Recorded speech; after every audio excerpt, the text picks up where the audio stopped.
नमस्कार दोस्तों, क्या हाल चाल है। आप सबका स्वागत करता हूं आपके अपने प्राइम एजुकेशन हब के इस यूट्यूब चैनल पे। आज दिनांक 30 मार्च 2026 को आज के इम्पोर्टेंट न्यूज के साथ अपन करते हैं आज की अपनी डिस्कशन। ठीक है, तो चलिए। सबसे पहली जो हमारी न्यूज है वो इंग्लैंड में चर्च में पहली बार एक महिला, यानी कि लगभग 1300 साल के बाद एक महिला जो है चर्च की एक प्रतिनिधि चुनी गई है। कहाँ पे? इंग्लैंड में। देखिए, सारा मुलानी नाम की जो महिला है,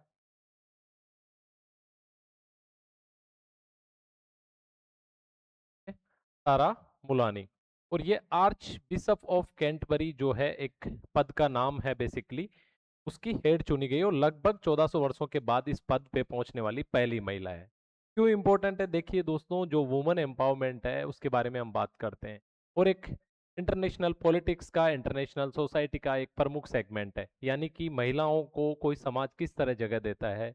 तो इंटरनेशनली हमें लगता होगा कि, और हम सोचते भी हैं कि यूरोपियंस कितने एडवांस है, लेकिन सोच के देखिए उनसे पहले यूनिवर्सल फ्रेंचाइजी यानी कि सबको वैश्विक मताधिकार का जो अधिकार था वो भी हमने दिया।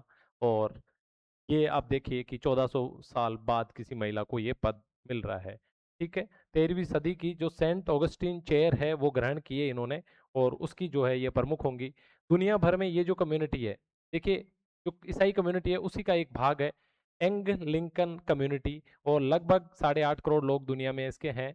और ये इंग्लैंड के चर्च की आधिकारिक प्रमुख होती है। ये ईसाइयों में ये पद काफी प्रतिष्ठित माना जाता है, तो आप इस चीज को याद रखेंगे। ठीक है, चलिए उसके बाद अपनी अगली न्यूज की तरफ चलते हैं। अगली जो न्यूज है दोस्तों वो जेवर एयरपोर्ट के बारे में। देखिए, मैं आपको थोड़ा सा इसका बैकग्राउंड बता देता हूँ। आपको पता है दिल्ली में इंदिरा गांधी इंटरनेशनल एयरपोर्ट है, जो कि काफी बड़ा एयरपोर्ट है और इंडिया का लगभग सबसे बड़ा एयरपोर्ट है। लेकिन वहाँ बहुत ज्यादा लोड, आपको पता है दिल्ली जो है कनेक्टिविटी के हिसाब से हमारी कैपिटल है, और बहुत ज्यादा वहाँ मूवमेंट होती है एयरक्राफ्ट वगैरह की। तो इस लोड को कम करने के लिए पहले नोएडा में एक एयरपोर्ट बनाया गया था, और अब हिंडन में, उसके बाद अभी ये जेवर में बना है। और ये इंडिया का सबसे बड़ा ग्रीनफील्ड एयरपोर्ट है। ग्रीनफील्ड का मतलब होता है, देखिए, दो तरह के प्रोजेक्ट होते हैं, एक होते हैं ग्रीनफील्ड, एक होते हैं ब्राउनफील्ड। ग्रीनफील्ड यानी कि नए सिरे से सारा काम नए तरीके से किया जाना, ये होता है ग्रीनफील्ड। और ब्राउनफील्ड यानी एग्जिस्टिंग कुछ चीजें पहले हो रखी है, उसी प्रोजेक्ट को आगे बढ़ाया जाता है, ये होता है ब्राउनफील्ड। तो एक नए सिरे से जमीन का अधिग्रहण करके और जेवर में ये एयरपोर्ट बनाया गया, जो कि नोएडा में आता है। ठीक है, परियोजना जेवर में, नोएडा इंटरनेशनल एयरपोर्ट, और देश का सबसे बड़ा ग्रीनफील्ड एयरपोर्ट है। पूछा जा सकता है इसका जो रनवे है ये 3900 मीटर यानी लगभग 4 किलोमीटर लंबा रनवे है। 4 किलोमीटर दोस्तों एक लंबा डिस्टेंस होता है, एक काफी यूजफुल रनवे होता है, जहां बड़े प्लेन्स को भी आराम से उतारा जा सकता है। ठीक है, और इससे क्या होगा, इससे जो दिल्ली का इंदिरा गांधी इंटरनेशनल एयरपोर्ट है उसका जो लोड है वो कम होगा। दिल्ली में एयरपोर्ट की जो ये अपनी ट्रैफिक की समस्या है उससे भी निजात मिलेगा। ठीक है, तो ये हमारी इंपॉर्टेंट न्यूज थी जेवर एयरपोर्ट के बारे में, आप याद रखेंगे। इसका इनॉग्रेशन जो है हो गया है। आगे एक जीन के बारे में बात हो रही है। देखिए, जीन का जो नाम है वो है SRY जीन, और ये इसका एक टेस्ट होगा। क्यों हो रहा है टेस्ट? देखो, बेसिकली मैं बताता हूँ। ये जो हार्मोन्स है, ये जो जीन है, ये पाया जाता है पुरुषों में।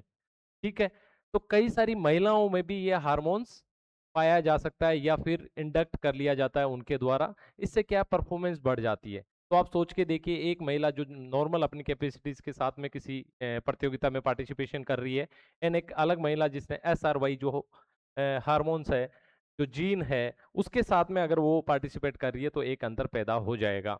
तो इसमें क्या है, 2028 का जो लॉस एंजल्स में जो ओलंपिक होने वाला है, उस महिला वर्ग में भाग लेने से पहले ये टेस्ट अनिवार्य होगा, यानी ये सुनिश्चित किया जाएगा कि सबको एक तरह की समान जो है अवसर इसमें मिल रहा है। ठीक है, इसमें क्या होता है, बेसिकली लड़कों के शरीर के विकास से जुड़ा हुआ होता है, यानी कि लड़के जैसी क्षमताएं, और ये वाई जो क्रोमोजोम होता है उस पर पाया जाता है। ठीक है, तो इसका जो टेस्ट है वो मैंडेटरी होगा। ये जो हमारा गाल है उसके स्वेस या खून के सैंपल से किया जाता है। तो ये इसके बारे में जानकारी थी, आप याद रखेंगे। राइट, आगे जो है अरुंधति रॉय, आपको पता है काफी फेमस जो है बुक राइटर है, लिटरेरी राइटर है बेसिकली।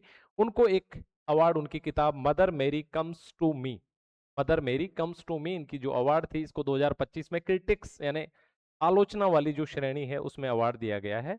तो ये बहुत इंपॉर्टेंट न्यूज नहीं है, लेकिन जस्ट आरपीएससी पूछ लेती है, आप इसको एक नजर देख लेंगे। इन्होंने the God of small things जो बुक है 1997 में, उसके लिए जो है बुकर जो पुरस्कार है वो इनको मिला है। बुकर जो है साहित्य का नोबल माना जाता है, काफी बड़ा पुरस्कार है। राइट, और ये भारतीय साहित्यिक जो प्रतिभा है इसका इंटरनेशनल प्रतिनिधित्व करती है, यानी वैश्विक तौर पे एक जानी पहचानी हस्ती है। नाम याद रखेंगे आप, पूछा जा सकता है एग्जाम में, राइट। आगे हमें घातक के बारे में बात करेंगे। दोस्तों घातक जो है वो इंडिया का स्वदेशी ड्रोन है जो कि विकसित किया डीआरडीओ ने, और अभी रक्षा मंत्रालय इसको खरीदने जा रहा है भारतीय सेना के लिए। क्या विशेषताएं घातक की? सबसे पहली चीज तो याद रखेंगे, घातक जो है वो एक ड्रोन है। किसने बनाया है? डीआरडीओ ने बनाया दोस्तों, और रक्षा मंत्रालय इसको खरीदने जा रहा है। इसमें स्टील्थ जो टेक्नोलॉजी है वो यूज हुई है। हमने स्टील्थ टेक्नोलॉजी के बारे में बात करी थी कि अमेरिका का जो सॉरी F-35 जो जहाज है उसमें भी स्टील्थ टेक्नोलॉजी में बेसिकली क्या होता है कि जो रडार से जो इंफ्रारेड आती है वो लौट के वापस नहीं जाती, वो उसको ऑब्जर्व कर लेती है, तो सामने वाले रडार को उसकी लोकेशंस पता नहीं चलती कि बेसिकली ये क्या आइटम है, कहाँ से आ रहा है। तो इसको मंजूरी दे दी है और डीआरडीओ ने इसका जो है डेवलपमेंट किया है, ये हमने बात कर ली। इसमें क्या होता है, लो रडार क्रॉस सेक्शन तकनीक से दुश्मन के रडार से बच सकता है, और ये काफी फायदेमंद साबित हो सकता है। और आपने देखा होगा अभी जो हाल ही में यूएस से इजराइल और ईरान के बीच में जो कॉन्फ्लिक्ट है उसमें ड्रोन जो टेक्नोलॉजी है वो कितनी इंपॉर्टेंट होती जा रही है, जिसने पहले भी यूक्रेन और रशिया वाले युद्ध में भी काफी इंपॉर्टेंस हासिल करी थी। आगे महत्व क्या है, ये देखिए, भारत का जो आत्मनिर्भर रक्षा नीति है, यानी कि हम खुद टेक्नोलॉजी और डिफेंस के मामले में सेल्फ सफिशिएंट होना चाहते हैं, आत्मनिर्भर होना चाहते हैं, उस दिशा में एक महत्वपूर्ण कदम ये है। ठीक है, चलिए आगे चलते हैं। देखिए दोस्तों, देश का पहला पोर्ट ऑफ रिफ्यूजी शुरू किया गया है। आपको रिफ्यूजी समझ के आपको लगा होगा सुन के कि कोई शरणार्थियों के बारे में बात होगी, कुछ क्राइसिस के बारे में बात होगी। नहीं दोस्तों, ये जो पोर्ट ऑफ रिफ्यूजी है बेसिकली शुरू किया गया है। आपको पता है अभी जो है इस वार की वजह से हमारा जो पेट्रोल और गैस के जो टैंकर्स, बड़े जो शिप्स आते हैं, उनकी सिक्योरिटी के लिए, उनको एक इमरजेंसी में रेस्पॉन्स के लिए, उनकी किसी भी तरह से मदद करने के लिए ये स्टैब्लिश किया गया है। क्या किया, देखिए मैं आपको थोड़ा सा कॉन्सेप्ट समझाता हूँ। जैसे आप इंडिया का ये नीचे वाला जो मैप है, ये नीचे वाला पोर्शन है, इधर क्या है, अरब सागर है, ठीक है, और इधर क्या है, बे ऑफ बंगाल यानी बंगाल की खाड़ी। तो यहाँ जो अरब सागर है, यहाँ महाराष्ट्र का दिग्गी बंदरगाह है। कौन सा है? दिग्गी बंदरगाह। और ये उड़ीसा के गंजम डिस्ट्रिक्ट का गोपालपुर बंदरगाह है, ठीक है। ये जो दोनों बंदरगाह है इनको as a port of refugee Bharat सरकार ने डेजिग्नेट किया है, यानी कि अगर किसी जहाज को रिक्वायरमेंट होती है अरब सागर में तो वो दिग्गी बंदरगाह को कांटेक्ट करेगा, अगर किसी जहाज को रिक्वायरमेंट होती है बंगाल की खाड़ी में तो वो गोपालपुर बंदरगाह को कांटेक्ट करेगा। देखिए हमारी जो तटरेखा है वो दुनिया की सबसे बड़ी तटरेखाओं वाले देश में से एक है, 11,000 किलोमीटर की लगभग।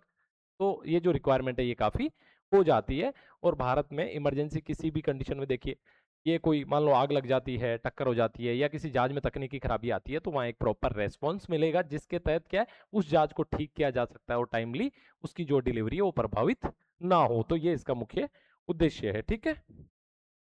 चलिए आगे, आगे देखिए एक नए वेरिएंट के बारे में बात हो रही है, BA.3.2। BA.3.2, ये देखिए कोरोना जो कोविड-19 हमारा वायरस था उसका एक नया सेगमेंट है जिसको बोला जा रहा है अपना सिकाडा वेरिएंट। सिकाडा का मतलब होता है एक रोगाणु जो काफी समय तक शांत रहता है और फिर एकदम से एक्सप्लोज हो जाता है, उस तरह का ये वेरिएंट है। इसको 2024 में देखा गया था और अभी काफी 2026 में जो है काफी तेजी से ये फैल रहा है। तो आप याद रखेंगे, पूछा जा सकता है कि BA.3.2 क्या है, तो ये कोविड-19 का ही एक सिकाडा वेरिएंट है, राइट। चलिए, एक बहुत महत्वपूर्ण योजना जिसके बारे में आज के न्यूज़पेपर्स में बात हुई है वो है शुभ शक्ति योजना। देखिए दोस्तों, ये है जो भारत सरकार के श्रम विभाग की योजना है, ठीक है, सॉरी राजस्थान सरकार के श्रम विभाग की योजना है। इसका उद्देश्य है कि जो पंजीकृत श्रमिक है उनकी बेटियों को विशेष सहायता देना, 55,000 रुपए की, दो बेटियों को, यानी कि जरूरी नहीं है एक ही बेटी को मिलेगा, दोनों, अगर दो बेटियां किसी श्रमिक है तो दोनों बेटियों को ये आर्थिक सहायता देके उनको आत्मनिर्भर बनाया जाएगा। चाहे शादी में इसकी हेल्प हो जाए इस अमाउंट की, या उनको कोई उनका स्वरोजगार या हायर एजुकेशन, दोनों तीनों में जो भी पर्पज हो उन तीनों में यूज किया जा सकता है, ठीक है। प्रत्येक पात्र बेटी को 55,000 की सहायता दी जाएगी। यदि परिवार में दो बेटियां हैं तो दोनों को लाभ मिलेगा, ये बात हमने क्लियर कर ली थी। अगली बात, कहाँ कहाँ? हायर एजुकेशन में यूज किया जा सकता है, स्किल डेवलपमेंट के लिए यूज किया जा सकता है, ठीक है। उसी प्रकार अगर खुद का व्यवसाय शुरू करना है उसके लिए यूज किया जा सकता है, विवाह के खर्च में यूज किया जा सकता है। देखिए दोस्तों, आजकल जो इंपॉर्टेंट फ्लेक्सिब स्कीम होती है राजस्थान सरकार की, उनके सेगमेंट यानी उनके उद्देश्य, उनकी पात्रता, इन सब से भी सवाल पूछा जाता है। उद्देश्य क्या है? श्रमिक की जो बेटियां हैं उनको सशक्त बनाना पहला उद्देश्य है। दूसरा है बाल विवाह को रोकना है। देखिए, अगर इस योजना का लाभ लेना है तो जल्दी विवाह नहीं कर सकते, क्योंकि विवाह 18 ईयर्स के बाद करोगे तभी इस योजना का फायदा मिलेगा। शिक्षा और रोजगार को बढ़ाना है। जब स्वरोजगार बढ़ेगा श्रमिक बेटियों का तो वो भी फायदेमंद होगा। और ये जो बेटी वो बोझ समझने वाली जो सोच है इसको चुनौती देता है, उसको जो है ठीक करने की कोशिश इस योजना के माध्यम से होती है। पात्रता क्या है? देखिए, राजस्थान का मूल निवासी होनी चाहिए, जो कि हमारी अधिकतम जो योजनाएं हैं उनमें पात्रता रहती है। माता पिता पंजीकृत श्रमिक होनी चाहिए, 1 वर्ष से ज्यादा उनके पंजीकरण को हो जाना चाहिए, और 90 डेज कम से कम उन्होंने एज ए श्रमिक काम किया हो, राइट। बेटी जो है कम से कम 18 वर्ष की हो, अविवाहित हो और कम से कम 8वीं पढ़ी हुई हो, ये इसकी रिक्वायरमेंट है। और बेटी के नाम से खाता होना चाहिए और घर में शौचालय होना चाहिए, ये इसकी कंडीशंस है। आगे जो है एक इम्पोर्टेंट न्यूज, हमारे जो हमारे सरपंच, प्रधान और जिला प्रमुख है, उनका जो मानदेय है यानी जो पैसा उनको मंथली दिया जाता था, उस पैसे में 10% की जो है बढ़ोतरी कर दी गई है, ठीक है। कितनी हुई है? देखिए, सरपंच को पहले मिलता था 6,679 रुपए, ये याद नहीं रखना, अपने को याद रखना 7,347 रुपए। इंपॉर्टेंट है, पूछा जा सकता है अमाउंट भी। प्रधान जो है उसको मिलता है 12,858 रुपए, और अपना जो जिला प्रमुख है उसको मिलता है 18,368 रुपए, ठीक है। तो इस अमाउंट को आप याद रखेंगे, पूछा जा सकता है। और ये जो है पंचायतों को मजबूत करेगा, इस तरह की बात कह रहे हैं। पंचायतें तो ऑलरेडी मजबूत है, आपको पता है। पंचायतें तनख्वाह से थोड़ा ना चलती है, करप्शन से चलती है, सबको पता है, ठीक है। आगे वैश्विक जो सूचकांक है उनमें देखिए, एक बेसिकली एक बात की जाती है कि जितने भी जो ये वर्ल्ड के सूचकांक है, यानी गरीबी का सूचकांक हो गया, प्रसन्नता का सूचकांक हो गया, इन सब में एक पार्शियलिटी इंडिया के साथ होती है, इस तरह की बात इसमें की जाती है। आगे कारण भी है कि कौन से इंडेक्स में किस वजह से पार्शियलिटी इंडिया के साथ होती है, यानी कि इंडिया का जो रियल डेटा है उसको यूज नहीं किया जाता। इंडिया की जो एक रियल तस्वीर है वो इससे सामने नहीं आती, क्योंकि आपको पता कई सारी, आप सोच के देखिए, खुशी के मामले में हम पाकिस्तान से भी पीछे हैं। किसको जमेगी ये बात? किसी को भी नहीं, है ना, ये बात है। चलिए देखिए, इंडिया जो है तीसरी जो बड़ी अर्थव्यवस्था बनने की दहलीज पे खड़ा है, लेकिन अंतर्राष्ट्रीय मानकों में ये धुंधली तस्वीर को दिखाता है। कैसे? अमेरिका का एक अंतर्राष्ट्रीय धार्मिक स्वतंत्रता आयोग है, और उसने इंडिया को किस में डाला है? विशेष चिंता वाला देश, यानी धार्मिक दृष्टि से इंडिया में बहुत ज्यादा चिंता है। सोच के देखिए, ऐसा कुछ भी नहीं है, इंडिया में शांति है, इंडिया ठीक कैटेगरी में है, लेकिन इस तरह की रिपोर्ट जो है ये बायस्ड होती है, ये निष्पक्ष नहीं होती, इनका झुकाव होता है, इनके विशेष उद्देश्य होते हैं, राइट। चलिए, अब आगे जो भी रिपोर्ट्स है उनमें अगर प्लस का निशान है यानी रैंकिंग इंप्रूव हुई है, माइनस का निशान है यानी कि रैंकिंग में गिरावट हुई है, राइट। तो ये अपन देख लेंगे। हमारी जो पहली जो रैंकिंग है वो है ग्लोबल हंगर इंडेक्स इंडेक्स और वर्ल्ड हैप्पीनेस रिपोर्ट, ये दोनों है। तो सबसे पहले ग्लोबल हंगर इंडेक्स को देख लेते हैं। देखिए, जर्मनी का एक एनजीओ है वेल्थुंगर हिल्फ, ये एनजीओ इस रिपोर्ट को जारी करता है। पहली चीज तो ये, इंडिया की जो रैंकिंग है वो 102 है, यानी पहले 111 थी, क्योंकि 9 स्थानों का सुधार हुआ है इसमें, तो ये तो एक अच्छी बात है। आगे देखते हैं, इसमें पाकिस्तान 106, ये फिर चिंता डालता है हमें कि हमारी जो भूख है क्या वो पाकिस्तान के बराबर है? नहीं हो सकता, ठीक है। ये सूचकांक भूख की बजाय बच्चों की लंबाई को मापता है, जो कि आनुवंशिक कारणों से भी होता है। देखिए, यहाँ बोला जा रहा है कि ये जो सूचकांक है ये भूख को नहीं मापता कि कौन बच्चा सो रहा है, भूखा सो रहा है या कौन खा के सो रहा है, ये इस बात को मापता है कि इंडिया में बच्चों की हाइट कैसी है। और आपको पता है हाइट के पीछे आनुवंशिक कारण भी होते हैं। आपको पता है राजस्थान इंडिया में स्टेट वाइज भी फर्क होता है, जैसे राजस्थानी आदमी लंबा होगा, साउथ का आदमी थोड़ा छोटा होगा, या इस तरह से जो भी, या हमारे नॉर्थ ईस्ट के जो हमारे भाई बहन है वो थोड़े नाटे कद के होते हैं, क्योंकि उनका जेनेटिक वैसा है, ठीक है। तो इसकी वजह से भूख को मापना ये तो ठीक बात नहीं है, तो ये इसमें बोला जाता है। अगले, वर्ल्ड हैप्पीनेस रिपोर्ट कौन जारी करता है? यूएनएसडीएन, यानी यूएन की जो एसडीएसएन संस्था है वही जारी करती है। इसमें 116 रैंक है हमारी पेक्स, पहले 118 थी, यानी 2 स्थान का सुधार हुआ है। यहाँ भी पाकिस्तान 104, देखिए हमसे आगे हैं, ठीक है। क्या ये पॉसिबल है? नहीं है पॉसिबल। यहाँ केवल 1,000 लोगों पे अनुमान पे आधारित है, यानी आप सोच के देखिए, आपका जो गांव है या आपका जो कस्बा है वहाँ के 1,000 लोगों का सर्वे लेगी और पूरे देश का डेटा छाप देगी ये। यूएनएसडीएन, यानी और जो युद्धग्रस्त देश है उनको भी ज्यादा खुश दिखाया है इंडिया से। कैसे संभव है?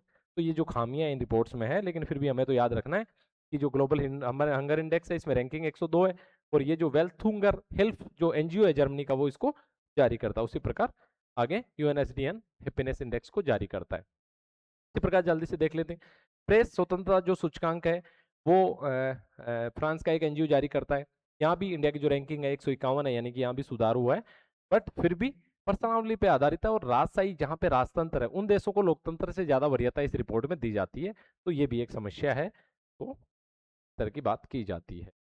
आगे जेंडर गैप और मानव विकास सूचकांक, पहली जेंडर गैप देख लेते हैं। देखिए हमारी रैंकिंग है 131, पहले 129 थी, यानी 2 स्थानों की गिरावट आई है, तो पहले तो ये चिंता की बात है। अब आप देखिए बांग्लादेश 24, मतलब हमारी रैंकिंग 131 और बांग्लादेश की 24। सरप्राइज आप भी मैं भी, क्योंकि भारत में जो 14 लाख महिला जनप्रतिनिधि है, जो लोकल बॉडीज में हमने जो प्रतिनिधित्व दिया है 33%, इस एम्पावरमेंट को ये रिपोर्ट काउंट ही नहीं करती। ठीक है, तो समस्या क्या है? कौन जारी करता है? विश्व आर्थिक मंच, ये भी इंपॉर्टेंट है, देखिए इंपॉर्टेंट संस्था है, याद रखेंगे। वर्ल्ड इकोनॉमिक फोरम जो है WEF, वो जारी करती है ग्लोबल जेंडर गैप रिपोर्ट। ठीक है, 131 हमारी रैंकिंग है। आगे मानव विकास सूचकांक, इसमें हमारी 130 है, पहले 127 थी, यानी 3 अंकों की गिरावट हुई है। तुलना इराक 126, सोच के देखिए। अब यहाँ समस्या क्या है? प्रति व्यक्ति आय को अधिक महत्व देता है। आपको पता है भारत जनसंख्या काफी ज्यादा है, तो प्रति व्यक्ति आय जो है वो एवरेज बेसिकली कम ही होगी, तो यहाँ इस रिपोर्ट में यह समस्या आती है। आगे जो है एक पर्यावरण से जुड़ा हुआ एक आर्टिकल हमने इंक्लूड किया है, और बहुत इंपॉर्टेंट है, आप सबसे जुड़ा हुआ है, हर आदमी की जिंदगी से जुड़ा हुआ है। देखिए कैसे, आपको पता, आपने एक चीज महसूस करी होगी कि यार गांव में उतनी गर्मी नहीं है शहर में है। आप जैसे ही गांव के हरे भरे सेक्टर से शहर में प्रवेश करते हैं, एकदम से टेम्परेचर बढ़ जाता है। ये हमारे लगभग सभी जो मिडिल मध्यम आकार के जो शहर है उनकी समस्या है, बड़े आकार के शहरों की भी समस्या है, यानी शहर ज्यादा गर्म हो रहे हैं। उसके पीछे रीजंस क्या है, समाधान क्या हो सकते हैं, इसके बारे में ये आर्टिकल है। और आपको पता है आरपीएससी जो RAS मुख्य परीक्षा है उसके पेपर्स इसी तरह डिजाइन करती है, जहां आपके पास आपको प्रॉब्लम्स पता हो और आपको समाधान भी पता हो, तभी आप। और वो सोच के देखिए, एज ए ब्यूरोक्रेट आपसे क्या एक्सपेक्ट किया जाता है? एज ए ब्यूरोक्रेट आपसे यही एक्सपेक्ट किया जाता है कि आप प्रॉब्लम को समझिए, सबसे पहली चीज, उसके बाद आप उसका सॉल्यूशन दीजिए। ये दो ही बातें आपसे एक्सपेक्ट की जाती है, और यही आपका मुख्य काम है, तो आपसे अपने क्वेश्चंस में भी यही डिमांड की जाती है, राइट। चलिए, तो पहली जो है एक proceedings of national academy of sciences के अनुसार, भारत के जो मध्यम आकार के शहर है वो बहुत तेजी से गर्म हो रहे हैं, यानी ग्रामीण इलाकों की तुलना में 45% अधिक तेजी से गर्म हो रहे हैं। तो इसके पीछे कारण क्या है? देखिए एक एक करके अपन कारण देख लेते हैं। और ये जो 45% अधिक तेजी से गर्म हो रहे हैं, इसकी वजह से अर्बन हीट आइलैंड बनते जा रहे हैं, यानी कि शहरी द्वीप जो है गर्म द्वीप बनते जा रहे हैं। पहली चीज, हरियाली और जलाशयों का विनाश हो गया। देखिए जहां जलाशय थे वहां पे अतिक्रमण करके वहां पे प्लॉट काट के जो है हाउस बनाए जा चुके हैं मैक्सिमम जगह। जहाँ वेटलैंड्स थी, जहाँ पे हरियाली होती थी, जहाँ पे पशु पक्षी आते थे, वो सारी जगह पे कंक्रीट के बड़े बड़े ढांचे बन चुके हैं। तो सबसे पहली चीज हरियाली चली गई और जलाशयों का भी विनाश हो गया। इसकी वजह से क्या हुआ है? इवेपो ट्रांसपिरेशन हुआ है, यानी प्राकृतिक जो शीतलन होता था, यानी गर्मी को अपने आप ये जो हरियाली और ये जो हमारी जलीय संरचनाएं थी ये ऑटो में शीतलन कर देती थी, वो बंद हो गई, यानी प्राकृतिक शीतलन की प्रक्रिया बंद हो गई है। आगे इस अनियोजित शहरीकरण ने प्रकृति के तापमान के नियंत्रण जो सुरक्षा कवच था, यानी प्राकृतिक जो नियंत्रक सुरक्षा कवच था, उसको ब्रेक कर दिया हमारे इस अनियोजित शहरीकरण ने। आगे एयर कंडीशनर्स का दुष्चक्र, देखिए शहरों में बहुत ज्यादा एसी का यूज होता है, शहरों में जो गाड़ियां चलती है उनमें भी एसी का यूज होता है, और इसकी वजह से बहुत ज्यादा मात्रा में ये गर्मी बाहर फेंकते हैं। जब गर्मी बाहर फेंकते हैं तो बाहरी जो इलाके हैं उसको और ज्यादा गर्म कर देते हैं। ठीक है, उसके बाद कंक्रीट और शीशे का उपयोग, देखिए प्राकृतिक जमीन की जगह कंक्रीट और डामर ने ले ली है। और डामर क्या है? सतह में गर्मी शोक कर एक तो ज्यादा गर्मी ऑब्जर्व भी करता है और रात में उसको छोड़ता भी है, इस वजह से शहर की जो गर्मी है वो बढ़ जाती है। और हवा के बहाव में रुकावट, देखिए बड़ी बड़ी बिल्डिंग है तो नेचुरल जो वेंटिलेशन था, जो हवा आर पार निकल जाती थी, वो सब भी डिस्टर्ब हो गया है। तो ये सारे रीजंस है जिनमें प्रॉब्लम्स हुई है, जिसकी वजह से शहर जो है गर्म द्वीप बनते जा रहे हैं। अब यहाँ पे एक इंपॉर्टेंट आपके एग्जाम के हिसाब से भी और आपके अंडरस्टैंडिंग के हिसाब से भी, कि भुवनेश्वर का एक जो मॉडल है IHCAP मॉडल बहुत ज्यादा इंपॉर्टेंट नहीं है। आप क्वेश्चंस में किसी भी एनवायरनमेंट से जुड़े हुए क्वेश्चंस में, किसी भी सॉल्यूशन मांगने वाले क्वेश्चंस में आप इसका एग्जांपल दे सकते हैं कि हमें भुवनेश्वर का जो शहरीकरण का मॉडल है उसको अपनाया जाना चाहिए। ठीक है, इसको थोड़ा सा पढ़ लेते हैं। देखिए, पहला शहर है जिसमें स्तरीय इंटीग्रेटेड हीट और कूलिंग एक्शन प्लान जो है वो तैयार किया गया है, कुछ इस तरह की, यानी कि बिल्डिंग के जो नॉर्म्स है, ठीक है, जो कॉलोनी के जो नॉर्म्स है उनको इस तरह तैयार किया गया है। इस योजना के पांचों हिस्से प्रभावी ढंग से लागू किए जाए तो सतह का तापमान 0.5 से 9.4 डिग्री कम हो सकता है। यानी कि ये जो प्लान है इसको अगर प्रभावी ढंग से लागू किया जाए तो लगभग 9 डिग्री तक टेम्परेचर कम किया जा सकता है। सोच के देखिए कितना बड़ा क्रांतिकारी कदम हो सकता है। और बिजली की जो मांग है उसमें भी 44 से 67% तक कटौती। देखिए, अगर शहर नेचुरली अगर ठंडा रहेगा तो आप ऐसी क्यों चलाओगे, ऑब्वियस सी बात है, कॉमन सेंस है। तो ये सारी बातें भुवनेश्वर मॉडल के बारे में, और आपको एज ए एग्जांपल इसको यूज करना चाहिए। आगे जो IHCAP जो भुवनेश्वर मॉडल है, इसमें कुछ सजेशन दिए गए हैं कि कैसे करना है। देखिए, सबसे पहले शहर को अगर ठंडा रखना तो हरियाली का विस्तार करना पड़ेगा, जो जलीय संरचना है उनका विस्तार करना पड़ेगा।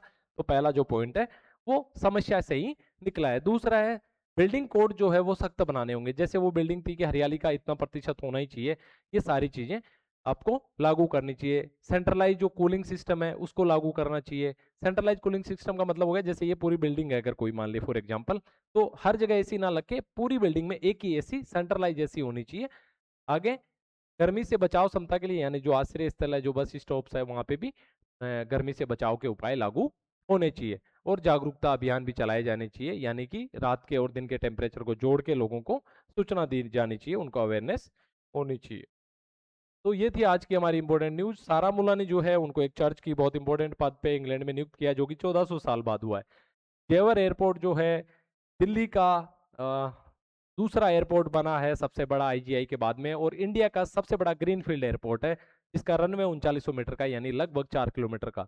SRY जीन टेस्ट जो है 2028 ओलंपिक से पहले महिला खिलाड़ियों के लिए अनिवार्य कर दिया गया है। अगली न्यूज है आपकी, अरुंधति जो रॉय है उनको एक प्रतिष्ठित अवार्ड मिला है क्रिटिक्स की कैटेगरी में। एंड नेक्स्ट, घातक ड्रोन जो है DRDO ने जो बनाया है उसको इंडक्ट कर दिया भारत सरकार ने। पोर्ट ऑफ रिफ्यूजी जो है वो बनाया एक दिघी को और एक गोपालपुरम को। ठीक है, B8.3.2 है जो है नया वेरिएंट है कोविड-19 का, ये हमने पढ़ लिया। अगला शुभ शक्ति जो योजना है इसके बारे में हमने बात करी। प्रधान सरपंचों के पैसे बढ़ाए 10%, उसके बारे में बात करी। एंड अगली जो बात थी वो हमारे शहरों के बारे में, और आप याद रखेंगे भुवनेश्वर मॉडल काफी फेमस है। और वैश्विक सूचकांक के बारे में, इनके बारे में भी हमने बात करी। तो ये थी हमारी आज की डिस्कशन। उम्मीद करता हूँ आपको डिस्कशन पसंद आई होगी। अपना ध्यान रखेंगे। जय हिंद।